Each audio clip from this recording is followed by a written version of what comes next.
terminar las sesiones del curso de trauma.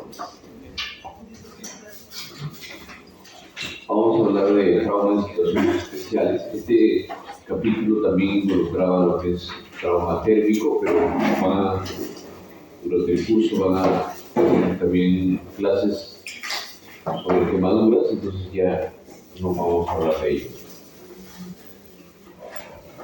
Trauma en la gestante. ¿Qué características tiene este estado fisiológico? Lo primero que tenemos que hacer frente a una paciente mujer en edad fértil es preguntarle si está embarazada o no. Muchas veces el abdomen no podría estar distendido, podría ser producto de estigmas de trauma, pero lo más importante es saber si es que está embarazada o no. Entonces tiene que preguntar, ¿no? Hay que preguntar siempre si es que está embarazada. Luego, en el examen, si es que hay un útero aumentado de tamaño, hay que ver el nivel, si está por debajo del ombligo, si está sobre el ombligo, si está tocando los rebordes costales, etc., ¿no? Para saber sobre todo el tiempo de gestación. Y si al examen o a la pregunta no tenemos una respuesta satisfactoria, sobre todo porque la paciente puede estar inconsciente, ¿no? Entonces debemos nosotros hacer la prueba de embarazo. Toda mujer en edad fértil hay que hacer la prueba de embarazo, ¿no? Porque lo peor que puede pasar es que entre un manejo, ¿no? Quirúrgico o no quirúrgico y una serie de exámenes y la detengamos sin tener el diagnóstico del embarazo. ¿Qué es lo que hay que ver en una gestante? La mujer en edad fértil, ¿no? Politraumatizada, obviamente tiene características que son trascendentes, ¿no? El ABC es exactamente el mismo, ¿no? La secuencia y prioridades es la misma. Preguntar si está embarazada, examinar el abdomen y el incremento del tamaño del mismo. Si es que está gestando, hay que saber qué tiempo tiene de gestación. Van a ver ustedes que de acuerdo al trimestre nosotros podemos tomar decisiones diferentes respecto a la patología traumática asociada y hacer las pruebas de embarazo, idealmente una hormona gonadotropina coriónica, ¿no? ¿Qué cambios se dan en la gestante? Anatómicos y luego fisiológicos. Los anatómicos, en la semana 12, la segunda semana, el útero ya se convierte en un órgano abdominal. Antes de las 12 semanas, el útero estaba en la zona pélvica. A partir de la 20 semana, ya el útero, el fondo uterino, está tocando a nivel del ombligo. Y entre las 24 a 26 semanas, en el reborde costal, ¿no? Entre las 28 y 40 semanas, hay un cambio, ¿no?, de la ubicación del útero y la cabeza, ¿no?, del feto generalmente encaja en la pelvis. Y eso también lleva a una connotación diferente respecto al mecanismo de trauma y la posible lesión, no solamente de la gestante, sino también del feto. Entonces, en el primer trimestre, que está aquí más o menos entre las 12 semanas, ¿no?, todavía es pélvico, y el útero es intrapélvico, sus paredes son gruesas.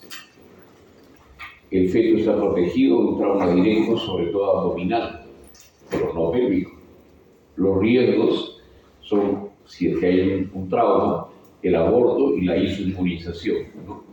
El intercambio sanguíneo placentario, ¿no?, que ya no hay esa barrera, se rompe esa barrera y puede darse una isoinmunización. En el segundo trimestre el útero ya es extrapélvico, más o menos está por acá, ¿no? Los riesgos cambian. En cuanto al útero ya es extrapélvico, hay un gran volumen de líquido amniótico, ya se ha adelgazado un poco la pared uterina, y los riesgos son el desprendimiento prematuro de placenta o el adulto placentario, el embolismo del líquido amniótico y la isoinmunización. Va agregándose mayores patologías. El tercer trimestre, el útero de la pared es mucho más delgada, las vísceras abdominales están desplazadas hacia arriba y hacia atrás. Eso hay que tener mucho cuidado porque muchas de las vísceras que eran totalmente abdominales se vuelven tóraco-abdominales. De acuerdo al ciclo respiratorio, podrían ser tanto torácicas como abdominales, porque ya se van hacia arriba y hacia atrás. Hay una compresión de la vena cava inferior. Cuando la paciente está en decúbito dorsal, en decúbito supino, entonces hay una compresión del útero, según el volumen, sobre la cava inferior. Eso va a reducir de alguna manera el gasto cardíaco. Y el gasto cardíaco, ¿no?, debido a la precarga, pues es fundamental en un paciente que está traumatizado. ¿Qué riesgo pueden ver a este nivel? Fracturas pélvicas por hemorragia materna y lesión fetal directa. También desprendimiento prematuro de placenta, el DPP, embolismo amniótico y la inmunización. Aquí las fracturas pélvicas tienen una connotación mayor. ¿Por qué? Porque el útero, ya en las 40 semanas o 37 o 40 semanas a término, si el paciente la paciente está entrando a trabajo de parto, va a haber un encajamiento, la cabeza se va a encajar en la pelvis, ¿no? Va a reducirse un poco el útero aquí y sobre todo pues va a estar listo para el trabajo de parto. Pero eso expone, ¿no?, al feto, sobre todo a traumatismo encefalocardíaco si hubiese una lesión pélvica. Esos son los cambios anatómicos, esos son los cambios fisiológicos. Hay un aumento de la ventilación minuto, hay un aumento del pulso y el gasto cardíaco, aumenta también la volemia, la tasa de filtración glomerular y el tiempo de vaciamiento gástrico es mayor, por lo tanto el riesgo de broncoaspiración también puede incrementarse.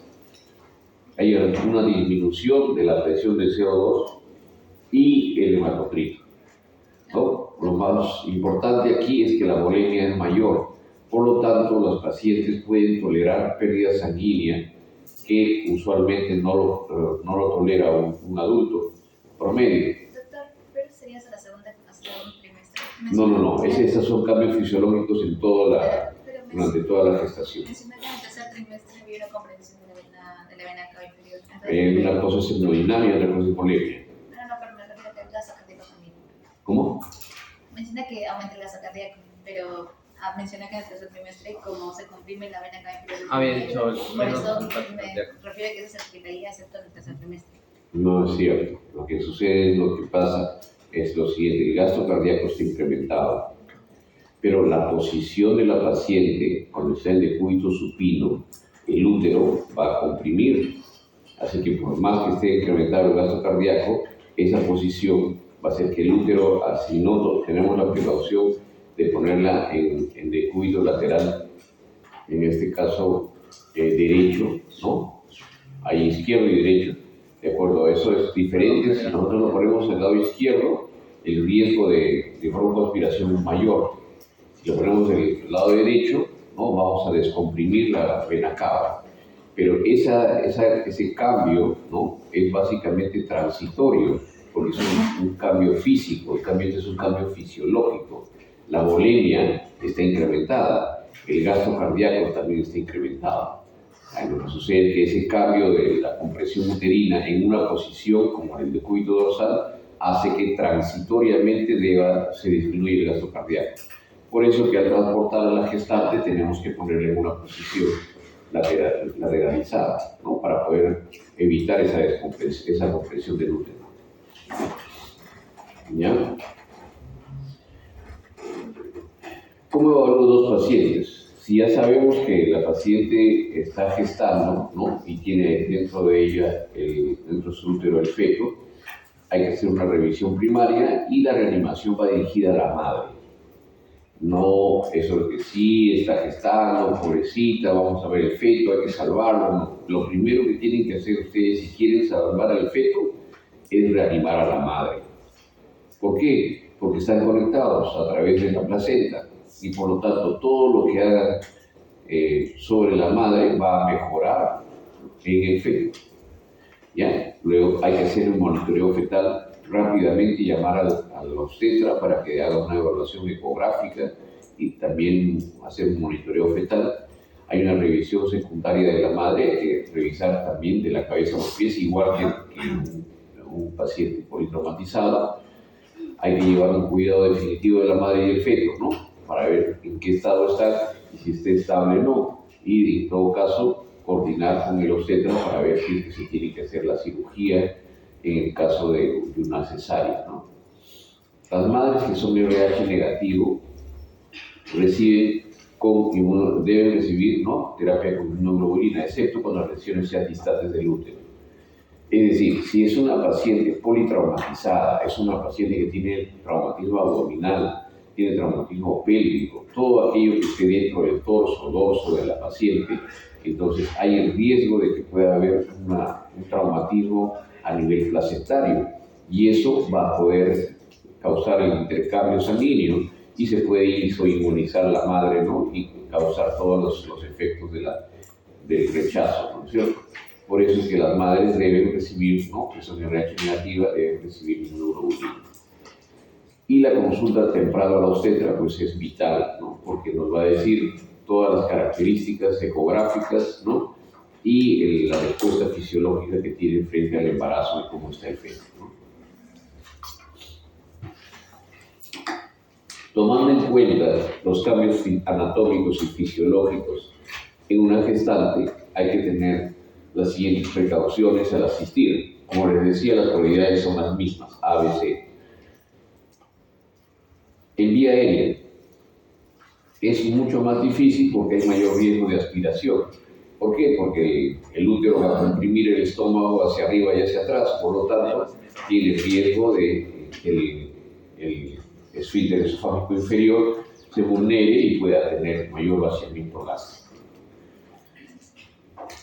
El desplazamiento de las vísceras en la región toracoabdominal hace pues que las vísceras abdominales sean toracoabdominales, entonces el riesgo de lesión tanto del vaso como del hígado es mayor. El tubo torácico debe ponerse en el cuarto espacio intercostal, ya no en el quinto espacio intercostal. No cambia la ubicación lateral, es decir, en la línea media axilar, entre la media axilar y la axilar anterior, pero sí cambia el nivel, ¿no? ¿Por qué? Porque se ha desplazado las vísceras. La gestante tiene mayor volemia, acuérdense eso siempre, y menos respuesta frente a la hemorragia. ¿Qué quiere decir? Que puede estar en una clase de hemorragia 1, 2, o 3, ¿no?, y nosotros no lo percibimos. ¿Por qué? Porque tiene mayor reserva, tiene mayor volemia. Y las gestantes, pues, generalmente trabajan con una hemoglobina de 7 a 9, sin ningún problema, ¿no? La característica especial que tenemos en las gestantes es que la hemoglobina disminuye. Sí, pero es funcional, por lo tanto hay que tener mucho cuidado en evaluar una gestante. Hay que lateralizar a la izquierda, ¿ya?, para poder evitar la compresión de la vena cava inferior. El útero puede disminuir el gasto cardíaco hasta el 30%. O sea, si es que la paciente permanece en posición de cúbito, obviamente es una paciente que está en tercer trimestre. Si es una paciente que está en el primer trimestre, el útero no va a comprimir nada. Pero si ya está en el segundo y entrando al tercer trimestre y está a término, entonces la compresión del útero en decúbito dorsal puede, en este caso, reducir ese gasto cardíaco. Si nosotros vamos a atenderla y va a estar horas en esa posición, hay que tener cuidado, o vamos a trasladarla, de que la paciente esté lateralizada hacia la izquierda. ¿Está bien? En la evaluación neurológica, las convulsiones nos pueden indicar eclampsia y si se acompañan de hipertensión, proteinuria y edema. Si es que tenemos una paciente que está tequeada y está gestando y empieza a convulsionar, hay que tener mucha precaución de saber si es que es producto del traumatismo encefalocraneano, un edema difuso, o es producto de una hipertensión inducida por la gestación, que está haciendo una eclampsia. ¿Listo? Entonces, la evaluación de la madre, ahora vamos a la evaluación del feto. Lo primero que tenemos que hacer, como les decía, es reanimar a la madre para tener todas las ventajas de reanimación fetal. Monitorizar los ruidos cardíacos fetales es esencial e importantísimo. considerar trauma fetal cuando haya lo siguiente: sangrado vaginal, desprendimiento de placenta, sea por diagnóstico clínico o ecográfico, el útero doloroso a la palpación, rotura uterina. ¿Cómo saben si es que se ha habido rotura uterina? ¿Alguien me puede decir?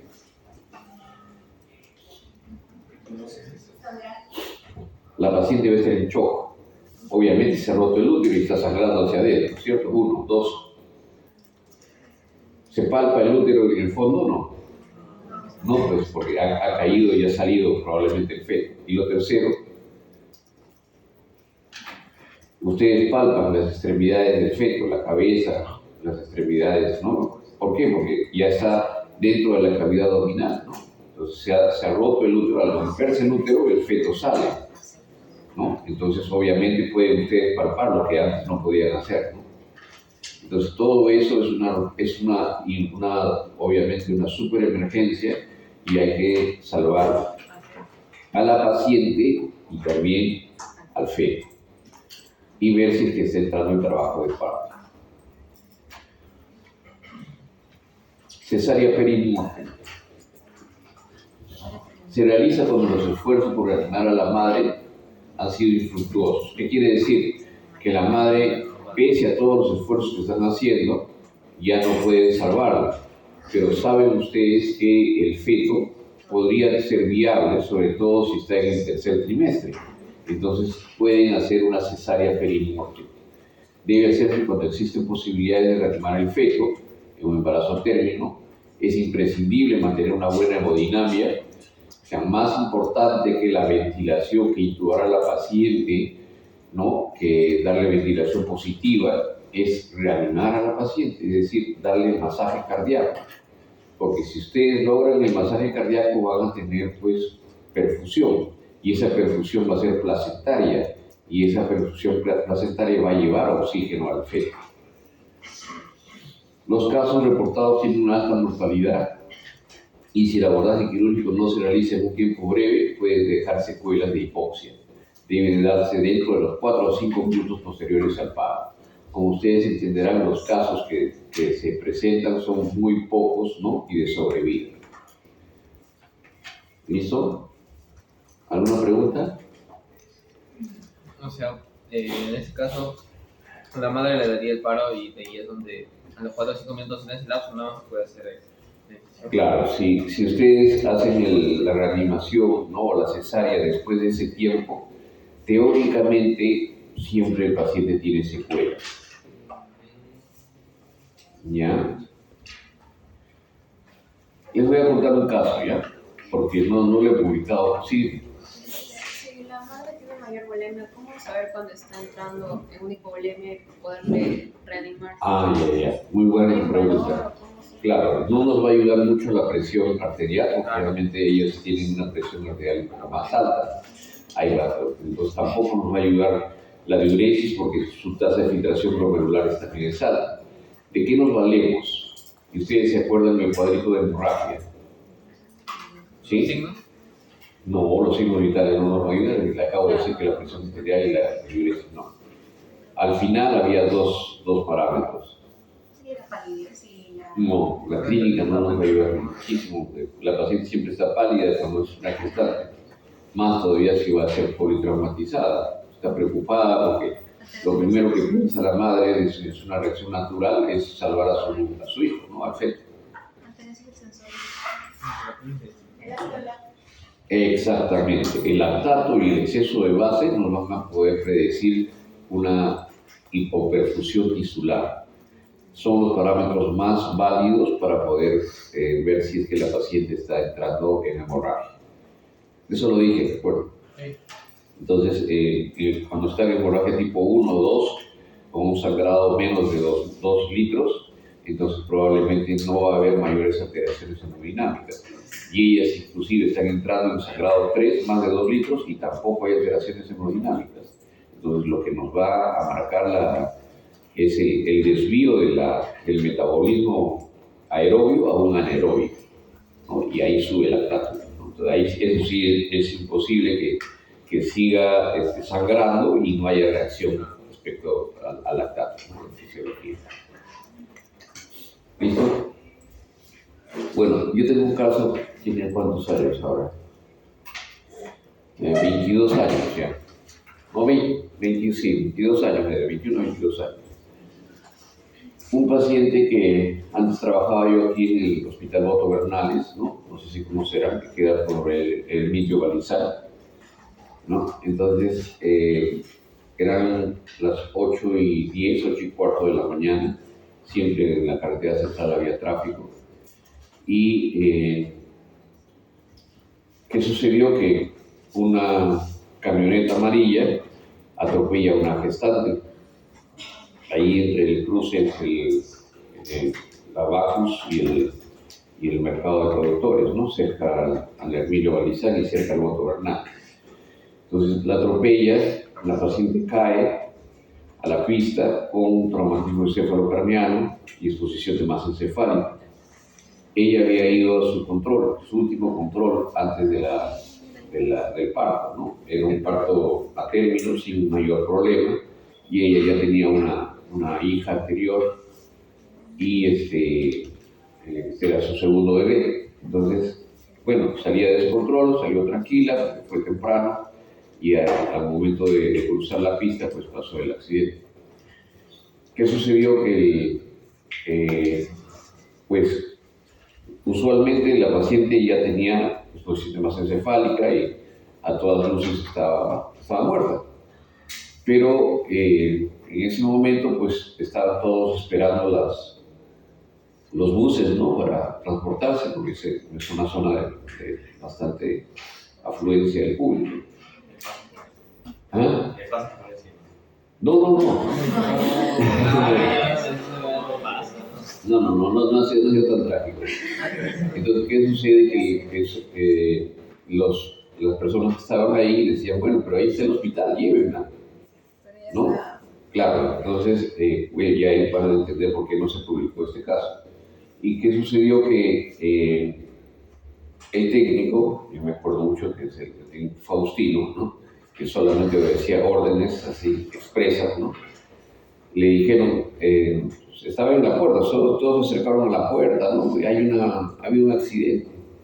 Entonces el técnico Faustino cogió su camilla de metal y se fue corriendo para la paciente, ¿no? Entonces la recogieron, no les puedo decir el detalle de cómo la pasaron en la camilla y la llevaron y llegó al hospital, ¿no? Entonces, llegando al hospital, ya el escenario cambió porque tuvimos que atender la unidad de shock trauma. Felizmente, un mes antes, casi un mes o un mes y medio antes, como estaba de jefe de emergencia, hicimos la capacitación en reanimación cardiopulmonar avanzada, básica y avanzada, a todo el personal de emergencia. Y llegó a shock trauma y lo primero que se hizo es ponerle una vía antes que intubara a la paciente y empezar los ciclos de reanimación cardiopulmonar. Entonces empezaron con la reanimación cardiopulmonar, ¿no? El masaje cardíaco, con los ciclos como se había aprendido, y vino la anestesióloga, logró intubar a la paciente, pero no sabíamos si debíamos hacer algo más. Seguía en reanimación, lo que se pidió es que se haga una ecografía. Y el ginecólogo dijo, bueno, ¿saben qué? Pero ecógrafo yo no tengo aquí en emergencia. Bueno, muy conveniente, ¿no? Pero se estaba saliendo de la unidad de shock trauma y el ecógrafo apareció. Las obstetras lo habían arrancado del consultorio y se lo habían llevado, pero corriendo a la unidad de shock trauma. Entonces ya no le quedó otra que hacer la ecografía. Y lo único que me dijo él, sí hay latido fetal. Entonces teníamos que hacer la cesárea. Ahora, en la cesárea deberíamos hacer la unidad de shock trauma, ¿cierto? Pero no porque realmente era un gran problema, estábamos operando un cadáver y eso no estaba bien. Entonces decidimos llevarla a la sala de operaciones. Como eran las 8:15 y los cirujanos a veces se demoran un poquito en la conversación y preparándose, había todo el instrumental y todo estaba listo para operar las hernias. Había un programa para cirugía de hernias. Entonces entró la paciente, ¿no? Sin nada, pues sin fiebros, sin exámenes, ¿no? Y fue directamente a hacer la operación. Y los ginecólogos, pues, se fueron a lavar las manos, ¿no? Como corresponde. Eso nos dio la oportunidad para poder entrar directamente, echarle yodopovidona y pues, hacer la parotomía. Estábamos coordinados con la anestesióloga porque ella sí tenía el concepto de salvar la vida a través de la cirugía, ¿no?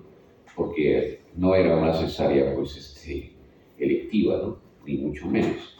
Entonces se hizo la laparotomía con la idea, eso es lo que transmitimos, pero en realidad no era así, de que la paciente podía salvarse porque tenía un traumatismo abdominal, ¿no? De repente está con una hemorragia interna.